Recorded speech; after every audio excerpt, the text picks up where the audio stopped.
Ang Hinatuan Enchanted River sa Surigao del Sur ay isa sa mga pinakamisteryosong likas na yaman sa Pilipinas. Kilala ito sa kakaibang sapphire blue na kulay na parang ipininta mismo ng kalikasan. Hindi malinaw ang eksaktong lalim nito.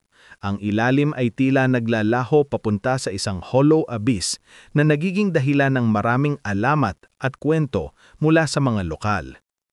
Sa gitna ng katahimikan ng kagubatan, tila ba ang tubig ay may sariling ritmo, kumikilos ng dahan-dahan at kumikislap kapag natatamaan ng araw. Marami ang naniniwala na ito ay tirahan ng diwata, engkanto at mga nilalang na nagbabantay sa kalinisan at kagandahan ng ilog. Tuwing 12:00 ng tanghali, isinasagawa ang hinumang sa pagkaon o feeding ritual, kung saan mula sa kailaliman ay biglang umaahon ng mga malalaking isda, isang tanawing tunay na kamangha-mangha na parang ipinatawag mula sa mundong hindi natin nakikita.